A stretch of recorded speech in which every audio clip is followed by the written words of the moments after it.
अस्सलाम वालेकुम। Web design and development course के अंदर आज का हमारा टॉपिक है principles of website design.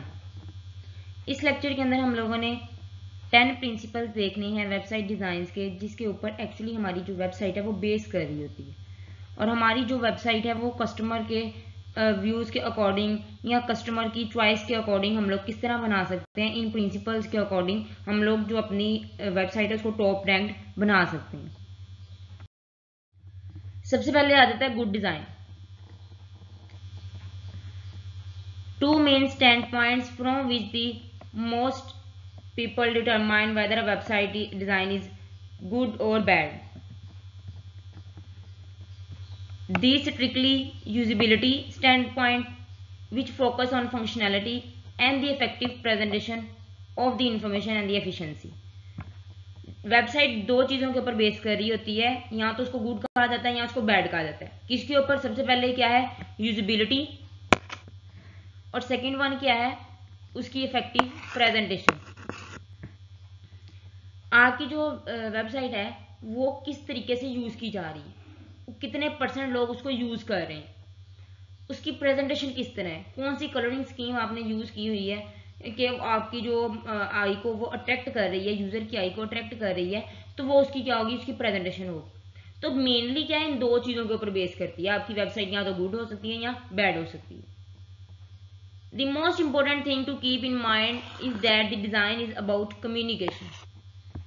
Design किस चीज के लिए हम लोग बनाते हैं? ताकि हम लोग इजीली कम्युनिकेट कर सकें।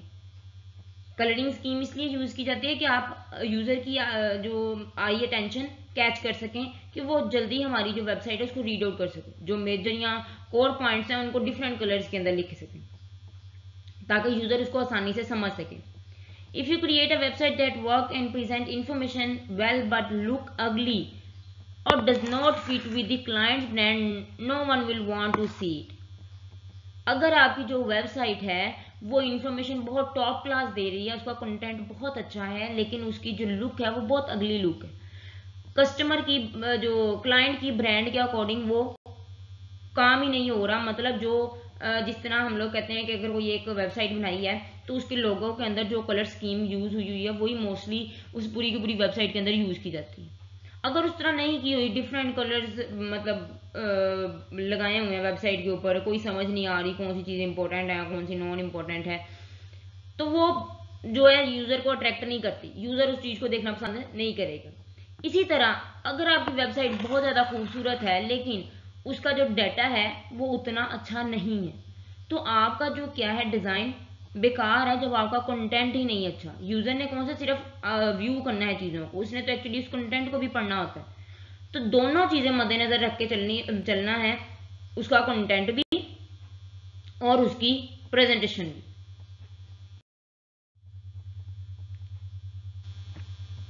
Principles of good design. Website effective तब होती है जब वो एक पर्टिकुलर मैसेज डिस्प्ले कर रही होती है। पर्टिकुलर मैसेज के साथ साथ वो उसकी जो कंसिस्टेंसी है, कलर्स, टाइपोग्राफी, इमेजरी, सिंपलिसिटी, इन सारी चीज़ों को भी साथ लेके चल रही होती है।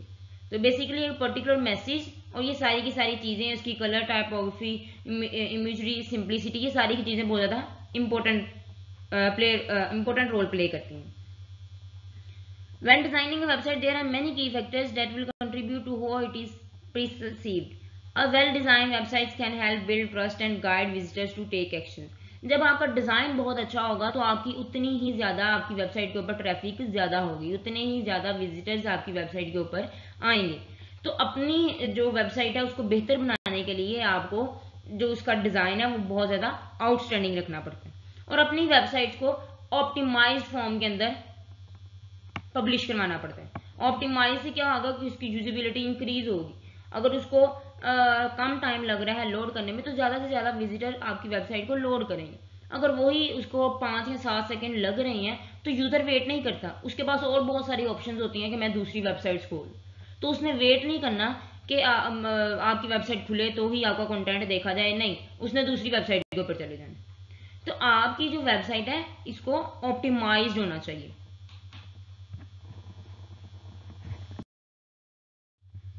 सबसे पहला अब हमारे पास आ जाता है principal website purpose. Actually website बनाने का मकसद क्या होता है? अब कोई भी काम करना होता है, सबसे पहले उसका मकसद देखा जाता है कि एक्चुअली ये काम किस मकसद के तहत किया जाता है। अगर तो आपका पर्पस अच्छा है, आपका मकसद अच्छा है, तो आप ही देन काम स्टार्ट करते हैं। अगर आपका कोई मकसद ही नहीं है काम का, तो आपका जो गोल है वो कोई भी नहीं हो सकता, आपकी कोई भी अचीवमेंट नहीं हो सकती जिसकी बेस के ऊपर आप एक्चुअली वो काम स्टार्ट कर रहे हैं। तो हर वेबसाइट बनाने का एक पर्पज होता है। A website can be categorized preliminary in terms of goals it aims to fulfill। एक वेबसाइट को तब बनाया जाता है जब आप एक्चुअली उसके गोल्स को अचीव करना चाह रहे होते हैं। तब क्या वेबसाइट के हो सकते हैं गोल्स कि यूजर की नीड को पूरा किया जा सके, एक सिंपल और क्लियर इंफॉर्मेशन दी जा सके आपकी सारी की सारी वेब पेजेस के ऊपर, उन वेब पेजेस को मिला के एक वेबसाइट बना दिया जाए। तो ये मेन पर्पस होता है जो बंदा अपनी वेबसाइट बनाता है कि मेरी वेबसाइट के ऊपर लोग आके इस कंटेंट को पढ़ें और मैं उनकी नीड के मुताबिक उनको जो है उनको फैसिलिटेट कर सकूं। तो ये एक्चुअली क्या है, वेबसाइट का पर्पस हो सकता है। मेनली वेबसाइट के पर्पस को 3 कोर पर्पसेस के अंदर 4 कोर पर्पसेस के अंदर डिस्क्राइब किया गया है। सबसे पहले आ जाता है डिस्क्राइबिंग एक्सपर्टीज। अब वेबसाइट बनाने का मकसद क्या है कि आप अपनी वेबसाइट के ऊपर अपनी एक्सपर्टीज को शो करवा रहे हो। एक्सपर्टीज क्या हो सकती हैं? फॉर एग्जांपल एक गार्डनर है तो वो अपनी गार्डनिंग की एक्सपर्टीज अपनी वेबसाइट के ऊपर रखता है ताकि लोग उसको हायर कर सकें और जो है उसको मौका दे सकें खिदमत का। सेकेंड क्या हो सकता है कि अगर कोई साइंटिस्ट बंदा है तो उसको क्या, उसकी एक्सपर्टीज किसके ऊपर होंगी? न्यूक्लियर फ्यूजन के ऊपर होंगी। इसी तरह अगर कोई बंदा डेवलपर है तो उसकी क्या होंगी? डिफरेंट लैंग्वेजेस के ऊपर उसकी एक्सपर्टीज होंगी। वो कमर्शियलाइज करेगा अपनी चीज़ों को वेबसाइट के ऊपर, अपनी एक्सपर्टीज को, ताकि लोग उसको हायर कर सकें, उसको अपने प्रोजेक्ट्स दे सकें। तो सबसे पहला मकसद क्या हो सकता है कि एक्सपर्टीज को डिस्क्राइब करना। सेकेंड है बिल्डिंग योर रेपुटेशन। आपने अपनी रेपुटेशन बनानी है अपनी वेबसाइट के थ्रू। ऑनलाइन रेपुटेशन के अंदर पॉजिटिव जो आपकी पॉजिटिव रेपुटेशन है वो बहुत ज़्यादा इफेक्ट कर रही होती है आपके बिजनेस गोल्स के ऊपर। तो अगर आपकी पॉजिटिव रेपुटेशन है सोशल मीडिया के ऊपर, आपकी वेबसाइट के ऊपर, देन आपके जो बिजनेस गोल हैं वो आप जल्दी अचीव कर सकते हैं। तो इसके ऊपर क्या होगा, इस पर ब्लॉग को राइट किया जा सकता है। मतलब एक बंदा अपने बारे में एक ब्लॉग लिखता है जिसके अंदर वो डिफरेंट चेंजिंग्स की कर सकता है। ब्लॉग वेबसाइट क्या होती है, रोज आए रोज चेंज हो रही होती है। किसके ऊपर चेंज, किस बेस पे चेंज हो रही होती है कि जैसे जैसे आपकी जो है एक्सपर्टीज है वो चेंज हो रही हैं या आपकी जो मजीद अचीवमेंट आपकी ऐड हो रही हैं तो वो आप उसके अंदर ऐड करते रहते हो। तो पहली चीज़ क्या है कि आप उसको अपनी वेबसाइट पर एक ब्लॉग लिख सकते हो, ब्लॉगिंग वेबसाइट बना सकते हो। दूसरा है कि अपनी जो अचीवमेंट्स हैं और रिवॉर्ड्स हैं उनको शेयर कर सकते हो। तीसरा हो सकता है कि आप सोशल मीडिया के ऊपर एक्टिव रह सकते हो कि जितना ज़्यादा सोशल मीडिया के ऊपर एक्टिव रहोगे, जितना ज़्यादा लोगों के साथ कोलैबोरेट करोगे, उतना ज़्यादा आपकी बेटर है आपकी रेपुटेशन के लिए। तो और लास्ट बात ये हो सकती है कि आप हर बंदे को, हर रिक्वेस्ट को, हर ओपिनियन को फौरन रिप्लाई दो। जितना ज़्यादा आप लोगों के साथ इंगेज रहेंगे उतनी ज़्यादा आपकी रेपुटेशन बिल्ड होती रहेगी। Third one is the generating leads. Generating lead में क्या आ जाता है कि हमारे पास ये एक प्रोसेस है अट्रैक्ट करने का यूजर्स को और उन स्ट्रेंजर्स को कन्वर्ट करना है उन लोगों में जो कि आपकी वेबसाइट के ऊपर इंटरेस्ट रखते हैं। मतलब अब एक स्ट्रेंजर है, पहली दफ़ा आपकी जो वेबसाइट के ऊपर विजिट कर रहा है, तो वो अभी स्ट्रेंजर है क्योंकि उसने पहली दफ़ा आपकी वेबसाइट देखी। लेकिन जिस तरह वो आपकी वेबसाइट से इंप्रेस होगा, वो आपकी वेबसाइट रोज़ सर्च करेगा, रोज उसकी अपडेशन देखेगा, रोज उसकी कुछ ना कुछ चीज देखेगा। तो वो स्ट्रेंजर क्या बन गया, आपकी जो उसमें आपकी जो व्यूज हैं, जो रेगुलर कस्टमर्स हैं उनमें उनकी लिस्ट में चला जाता है। तो ये इसके ऊपर क्या इंक्रीज, आप ऑडियंस को इंक्रीज कर सकते हैं जिसकी बेस पे आपकी जो जनरेटिंग लीड्स हैं वो काम कर सकते हैं। जितनी ज़्यादा ऑडियंस ज़्यादा होगी उतना ज़्यादा आपका जो वेबसाइट का पर्पज़ है वो पूरा हो रहा होगा। Last one is sale and after care. Sale and after care का मतलब है कि फॉर एग्जांपल कोई इस तरह की वेबसाइट्स हैं जो कि सेल प्रोवाइड करती हैं, जिस तरह अली बाबा हो गई, जो दराज हो गई, इसी तरह फिर अमेजोन हो गई, ये सारी सारी सेल वेबसाइट्स हैं। हम लोग इधर से इजीली चीज़ों को बाय कर सकते हैं। तो सेल का मतलब है कि आपने चीज़ों को बाय करना है, आपने प्रोडक्ट कोई ना कोई परचेज करनी। एंड आफ्टर केयर का मतलब है कि आप वो जो कंपनी है वो आपको बाद में भी कोई ना कोई फैसिलिटीज प्रोवाइड कर रही है। फॉर एग्जाम्पल आप मोबाइल खरीदते हो तो उसका आपको वारंटी कार्ड दिया जाता है, मतलब 1 साल के अंदर अंदर अगर कोई चीज़ खराब होगी उसकी तो वो आपकी फ्री सही की जाएगी।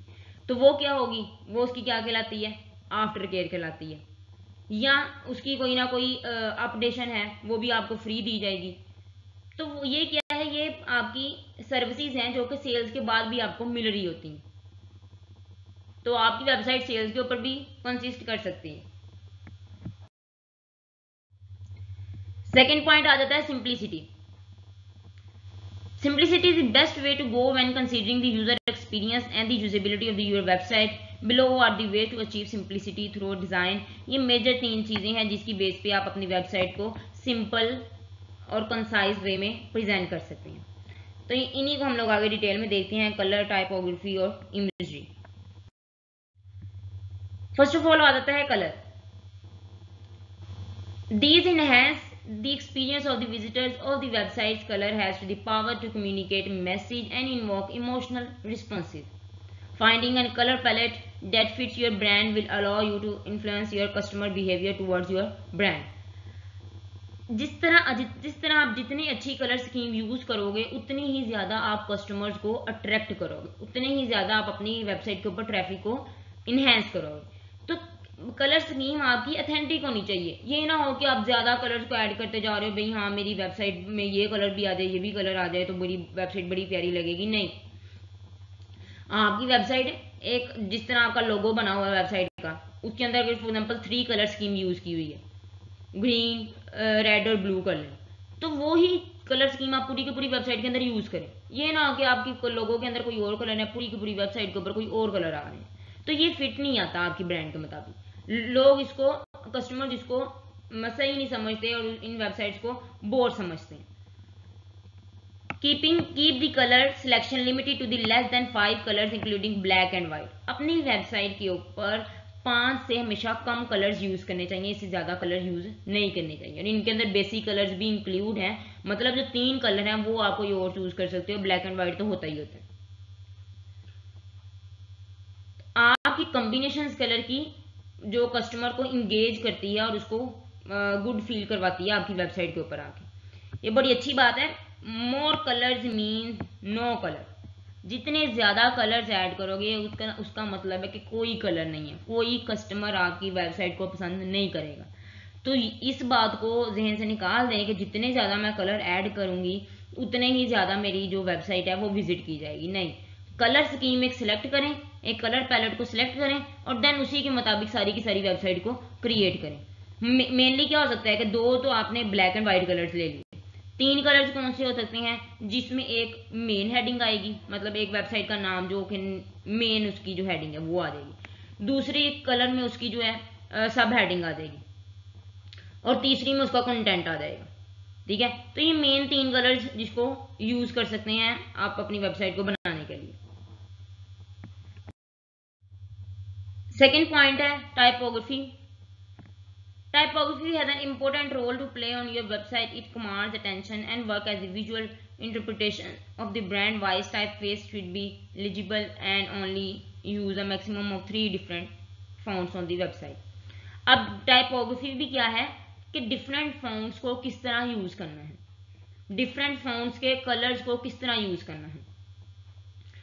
तो ये आपके पास फॉन्ट्स आ जाते हैं डिफरेंट, और ये टाइप फेसिस आ जाती हैं कि एक्चुअली आपने फॉन्ट्स की कलरिंग को किस तरह, उनकी शेडो बनानी है नहीं बनाने, उनकी जो बैकग्राउंड कलर्स हैं उनको किस तरह मैनेज करना है।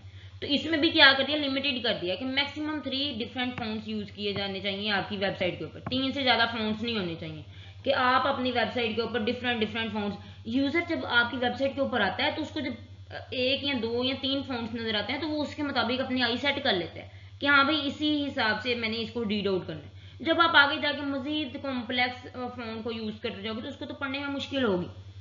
तो वो क्या करेगा, वो वेबसाइट को बंद कर देगा, वो वेबसाइट को विजिट नहीं करेगा। आप लोग इस तरह देख सकते हैं, ये सेरिफ यूज है, फिर स्लैब सेरिफ है, सैन सेरिफ है। अब ये तीनों हमें इजीली रीडेबल है।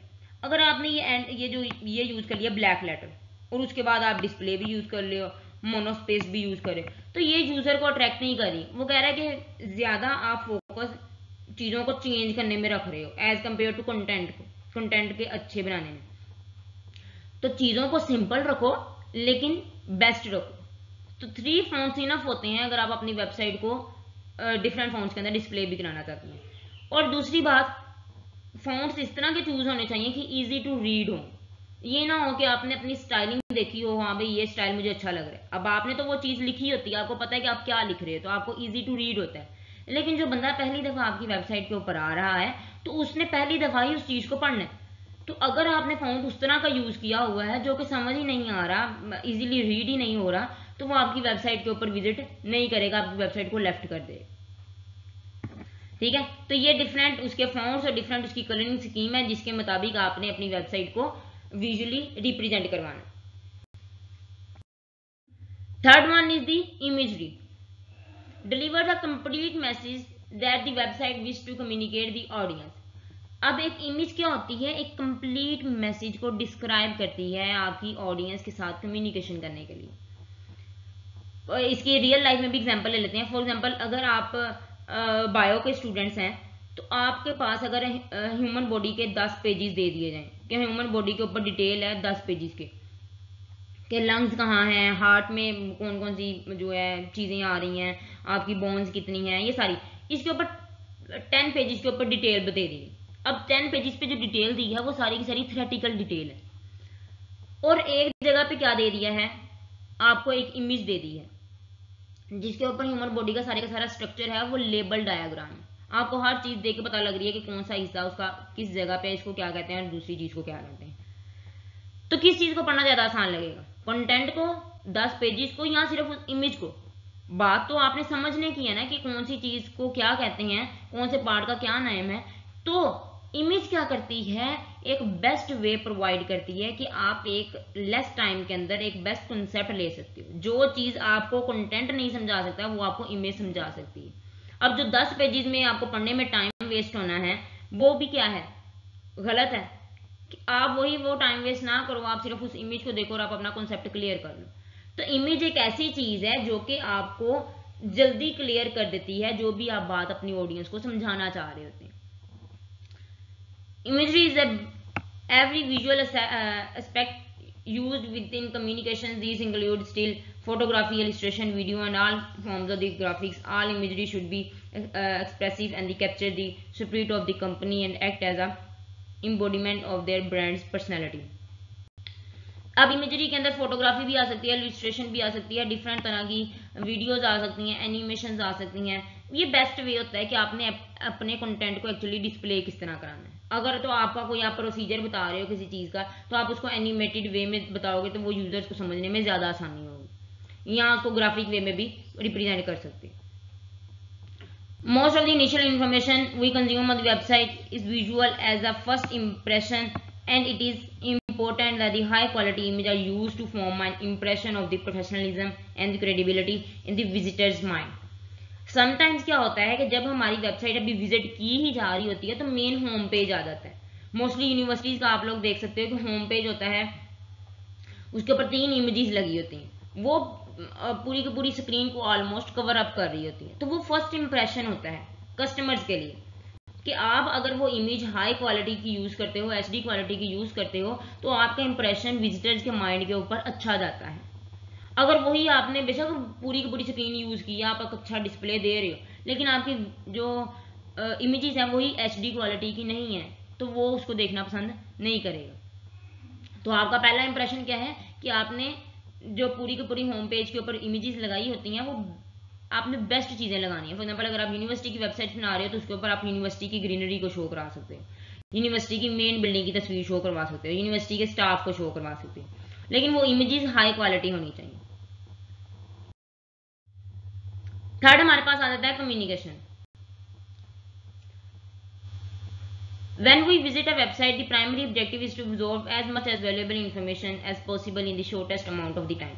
कम्युनिकेशन का मतलब है कि आप जो वेबसाइट है वो कस्टमर के साथ इजीली कम्युनिकेट कर सके, कि जो आप जो चीज़ें अपने कस्टमर्स को दिखा रहे हैं वो इंफॉर्मेटिव होनी चाहिए, कि लेस टाइम के अंदर वो अपनी जो चीज़ गेट करना चाह रहा है वो उसको अब्जॉर्ब कर ले। फॉर एग्जांपल आपको इन बातों का मद्देनजर रखना चाहिए कि एक्चुअली अगर एक टॉपिक है तो उसके बारे में किस किस हिसाब से सर्चेज की जा सकती हैं, ठीक है। तो आपको उन सर्चेज के मुताबिक अपनी वेबसाइट के ऊपर अपने कंटेंट को प्लेस करना होता है, ताकि यूज़र जो चीज़ चाह रहा होता है उसको जल्दी से वो चीज़ मिल जाए और वो चीज़ गेट करे और देन वो जो है लीव कर दे आपकी वेबसाइट। तो आपने यूज़र के मुताबिक अपनी वेबसाइट के कंटेंट को डिस्प्ले कराना है, ताकि वो शॉर्टर अमाउंट के अंदर अपनी जो चीज़ें हैं वो अपना जो कंटेंट है वो गेट कर ले। Fifth one is the navigation. Refer to the facility that the audience can use to go through the website and its sub pages. अब नेविगेशन क्या है, डिफरेंट तरह की नेविगेशन हो सकती है। मैं यहाँ पे 3 तरह की ड्रा कर रही हूँ। फॉर एग्जाम्पल ये एक वेबसाइट है, इसमें टॉप में नेविगेशन दी हुई है, नेविगेशन नेव बार जिसको कह देते हैं। सेकेंड वेबसाइट है, इसमें यहाँ पे नेव बार दी हुई है, मतलब ये टॉप पे क्या होगा, लोगो वगैरह, और सेकंड पे आ जाएगा आपकी नेव बार।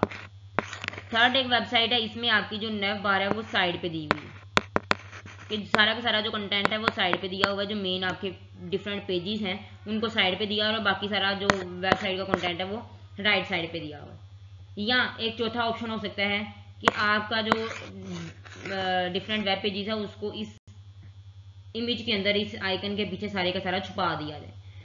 तो इससे क्या होगा कि आपकी वेबसाइट बेटर लुक देगी। आपने डिफरेंट वेबसाइट्स देखी होंगी जिसमें मोस्टली टॉप लेफ्ट कॉर्नर के ऊपर इस तरह करके 3 बार दी होती हैं, जो कि हमें क्या डिस्क्राइब कर रही होती हैं कि आप मजीद फंक्शनैलिटीज भी देख सकते हैं इसी वेबसाइट की।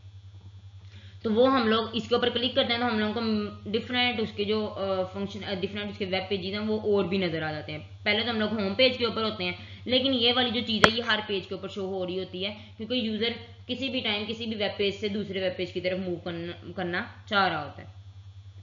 तो ये नेविगेशन है डिफरेंट, जिसके ऊपर आप नेविगेशन में मेन पॉइंट्स दिए होते हैं उस पूरी की पूरी वेबसाइट के। तो वो आप टॉप पे भी दे सकते हैं, लोगों के बाद में भी दे सकते हैं, साइड पे भी दे सकते हैं, और एक आइकन के अंदर भी दे सकते हैं कि इस आइकन पे क्लिक करेंगे तो देन वो आपको सारे के सारे जो मेन पेजेस के नेम्स हैं वो आपको शो होंगे।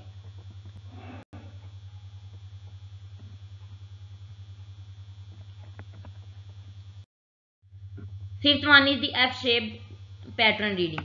एफ शेप मीन्स कि आपकी जो फिगर है, आपका जो वेबसाइट है उसके ऊपर आपकी एफ शेप बननी चाहिए। एफ शेप क्या है, यूजर की आई को बहुत ज्यादा अटेंशन प्रोवाइड करती है, कि वो बहुत ज्यादा उसको अट्रैक्ट कर रही होती है, क्योंकि ये मोस्ट कॉमन वे है वेबसाइट को। आपने बहुत ज्यादा मोस्टली जो वेबसाइट देखी होंगी वो इसी तरह एफ शेप में देखी होंगी, जिसके अंदर आपका जो कंटेंट है वो इस तरह जा रहा होगा, कि जो मेन पॉइंट्स हैं वो इस तरह जा रहे हैं टॉप टू बॉटम, और जो उनकी डिटेल्स है वो फ्रॉम लेफ्ट टू राइट जा रही है। तो ये क्या है, उसकी एफ शेप्ड है, कि इसके अंदर जो उसके लेआउट है, फिजिकल अरेंजमेंट्स है उसकी वेबसाइट की, वो बहुत ज़्यादा इजी हो जाती हैं और इजी टू जो अंडरस्टैंड हो जाती हैं कस्टमर के लिए।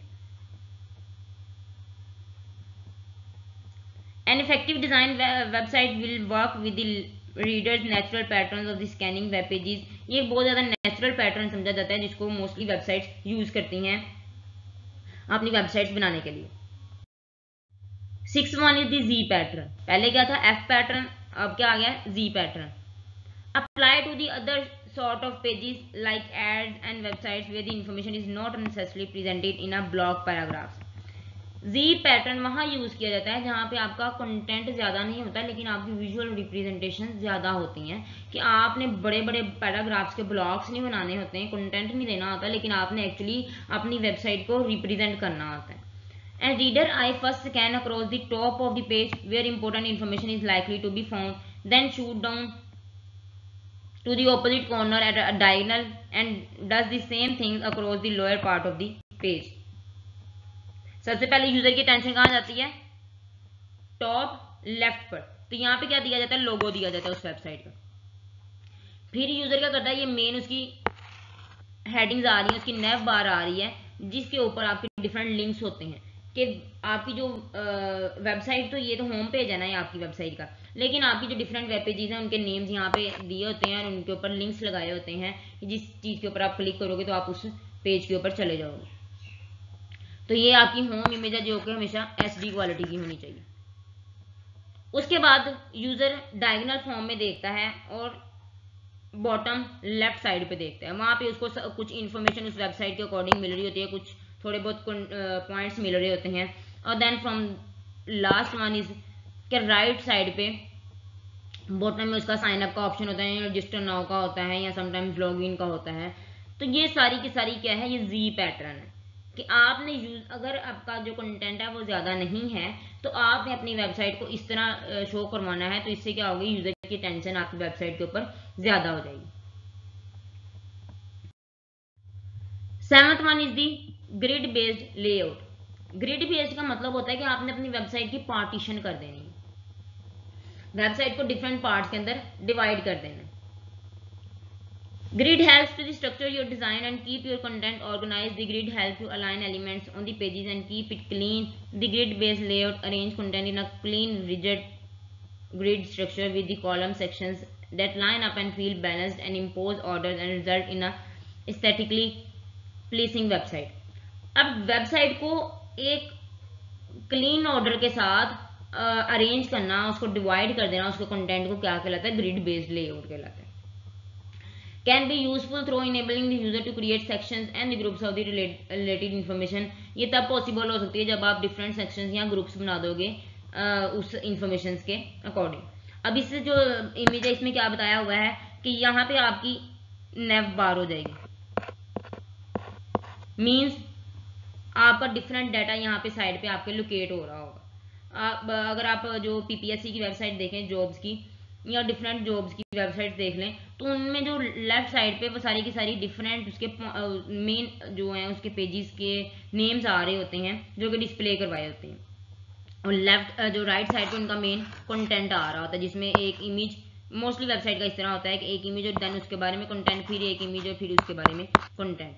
ये ऊपर मेन उसका हेडर है, यहाँ पे लोगो दे दिया होगा।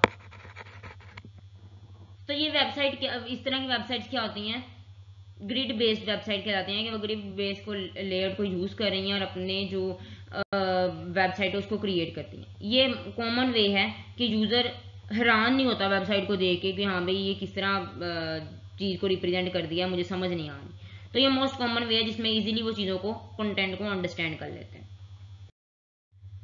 8th one is the content.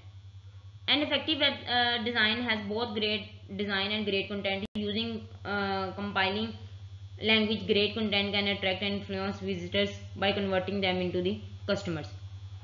अब visitors means strangers, वही बात कि एक बंदा पहली दफ़ा आपकी वेबसाइट को विजिट कर रहा है तो वो क्या है, वो स्ट्रेंजर है उस वेबसाइट के लिए, और फिर वो आपका कस्टमर बन जाता है, मतलब वो आपको कन्वर्ट हो जाता है, बार बार वो आपकी चीज़ों को देखता रहता है तो वो आपका कस्टमर बन जाता है।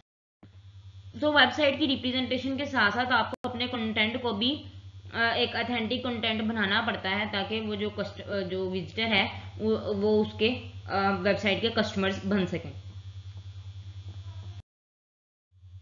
9th one is the load time.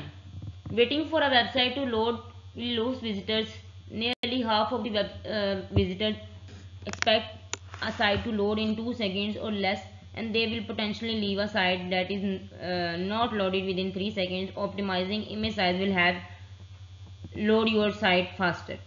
अब मोस्टली जो विजिटर्स आपकी वेबसाइट के ऊपर लोड करते हैं तो उनकी एक्सपेक्टेशंस यही होती हैं कि 2 सेकंड के अंदर अंदर वेबसाइट लोड हो जाए या इससे भी कम। तो जब वो वेबसाइट ज़्यादा टाइम लेती है या 3 सेकंड से ज़्यादा टाइम लेती है तो वो यूज़र को बोर कर रही होती है, तो वो उस वेबसाइट को छोड़ देता है। अब आप एक कंटेंट को सर्च करें एक चीज़ के बारे में तो आपके पास 5-6 वेबसाइट का लिंक आ जाता है नीचे, तो आप एक वेबसाइट खोलते हो उसको जो है ओपन होने में टाइम ज़्यादा लग रहा है तो आपके पास बाकी ऑप्शंस भी हैं, आप उस वेबसाइट को बंद करोगे, आप दूसरी वेबसाइट खोल लोगे। तो इसकी वजह से क्या है, आपकी जो ट्रैफिक है आपकी वेबसाइट के ऊपर कम हो जाएगी कि आपका जो लोड टाइम है वही बहुत ज़्यादा है, जिसकी वजह से यूज़र को वेट करना पड़ता है, तो यूज़र आपकी वेबसाइट को देखना ही पसंद नहीं करता। तो इसका एक तरीका क्या है, आप अपनी इमेज साइज़ को ऑप्टिमाइज़ कर दो। इमेजेस अगर आपने वेबसाइट के ऊपर बहुत ज़्यादा लगाई हैं इसकी वजह से क्या होता है कि आपने जितनी ज़्यादा इमेजेस लगाई होंगी उतना ज़्यादा लोड टाइम ज़्यादा होगा, कि इमेजेस को लोड करने में टाइम ज़्यादा लगता है as compare to simple content के। तो उन इमेजेस के साइज़ को रिड्यूस कर लो, उनको जो है उन इमेजेस वही रहें लेकिन उनका जो साइज़ है वो कम हो जाए, तो उसकी वजह से क्या होगा, वेबसाइट आपकी जल्दी लोड हो जाएगी। या दूसरा तरीका क्या हो सकता है कि अगर आपने कोई एक वेबसाइट बनाई है, उसके ऊपर डिफरेंट कोडिंग की हुई है डिफरेंट फाइल्स के अंदर, जावास्क्रिप्ट के अंदर, HTML के अंदर और CSS के अंदर, तो उनको इम्बेड किया हुआ है एज अ इंटरनल फाइल। तो उनको इम्बेड करने की बजाय, इम्बेड करने से क्या होगा कि आपका जो वेबसाइट है वो ज़्यादा टाइम लेगी लोड होने में। लेकिन अगर आप उनको डिफरेंट फोल्डर्स के अंदर रख के एक्सटर्नली उनको जो है अपनी वेबसाइट के साथ अटैच करेंगे, कि जावास्क्रिप्ट के जो कोड है वो अलहदा फोल्डर में और HTML का अलहदा और CSS का अलहदा, तो उसकी वजह से क्या होगा कि आपकी जो साइट है वो जल्दी लोड होगी, उसको टाइम कम लगेगा एज कम्पेयर टू कि अगर आप सारा का सारा कोड एक ही फाइल के अंदर प्लेस कर लेते हैं। Last one is the mobile friendly. More people are using their phones or other devices to browse the website. It is important to consider building your website with a responsive layout where your website can adjust different screen. आपकी जो website है वो responsive होनी चाहिए, कि आप जो भी वेबसाइट क्रिएट कर रहे हो वो डिफरेंट मोबाइल डिवाइसेस या डिफरेंट टैबलेट्स या डिफरेंट लैपटॉप्स या कंप्यूटर्स के ऊपर सेम शो होनी चाहिए। आपका कंटेंट चेंज नहीं होना चाहिए, आपका कंटेंट ओवरलैप नहीं होना चाहिए, कि अगर कोई बंदा उसके ऊपर लैपटॉप के ऊपर देख रहा है तो उसको वेबसाइट और तरह शो हो रही है, मोबाइल पे देख रहा है तो उसका कंटेंट ही थोड़ा चेंज होने लग गया, उसको वो चीज़ें शो नहीं हो रही जो उसको लैपटॉप के ऊपर शो हो रही हैं। तो आपका जो वेबसाइट है वो मोबाइल फ्रेंडली होनी चाहिए, कि हर तरह की स्क्रीन के ऊपर वो इजीली एडजस्ट कर सके। अब फॉर एग्जांपल एक लैपटॉप की स्क्रीन के ऊपर आपकी जो इमेजेस हैं वो 4 आ रही हैं एक स्क्रीन के ऊपर, और नीचे भी 4 आ रही हैं, मतलब एक स्क्रीन के ऊपर टोटल 8 आपकी इमेजेस शो हो रही हैं। ये इमेजेस हम लोग कह सकते हैं कि कोई ई-कॉमर्स की वेबसाइट है तो उसकी हम लोग प्रोडक्ट्स की इमेजेस शो करवा रहे हैं। जब हमने इसी को मोबाइल व्यू के अंदर देखना है तो ये नहीं होना चाहिए कि 4 इमेजेस ऐसे ऐसे छोटी छोटी करके आ रही हैं, नहीं, यूजर को सही तरह चीजें नजर ही नहीं आएंगी कि एक्चुअली वो कौन सी प्रोडक्ट्स हैं जिनकी आप चीजें डिस्प्ले करवा रहे हैं। तो मोबाइल के अंदर आपकी जो चीजें हैं 2-2 इमेजेस करके कर लें, 2 इमेजेस ऐसे, 2 ऐसे, ऐसे करके आपकी इमेजेस सारी की सारी शो होनी चाहिए, ताकि आपकी प्रोडक्ट की इमेज भी वाज़ह शो हो और आपकी जो चीज़ें हैं वो ओवरलैप भी ना कर रही हो, एक दूसरे के ऊपर भी ना पड़ी हो, जिसकी वजह से यूज़र को समझ ही ना आ रही हो। तो आपका जो वेबसाइट है वो आपकी यूज़र फ्रेंडली होनी चाहिए और हर एक स्क्रीन की रेजोल्यूशन के अकॉर्डिंग फिट होनी चाहिए। तो आप जब वेबसाइट बनाते हो तो आप डिफरेंट जो स्क्रीन के ऊपर चेक करते हो, ऑप्शंस होते हैं कि आप आईफोन के ऊपर चेक करके देख लें, सैमसंग की डिवाइस के ऊपर चेक कर लें, टैबलेट के ऊपर और डिफरेंट डेस्कटॉप के ऊपर चेक कर लें। तो आपने तब देखना है कि एक्चुअली आपकी वेबसाइट रिस्पॉन्सिव किस तरह नहीं है, कौन सा कंटेंट है वो जो आपका सही तरह डिस्प्ले नहीं हो रहा, तो आपने उसको रिस्पॉन्सिव बनाना है, उस वेबसाइट को बेटर बनाना है। तो ये थे आज का आपका टॉपिक। होपफुली आप लोगों को समझ आ गई होगी। अगर किसी स्टूडेंट की कोई क्यूरी है तो आप लोग बेटा क्वेश्चन पूछ सकते हैं, कमेंट बॉक्स में पूछ लें या ग्रुप्स में पूछ लें। ओके बेटा, अल्लाह हाफिज़।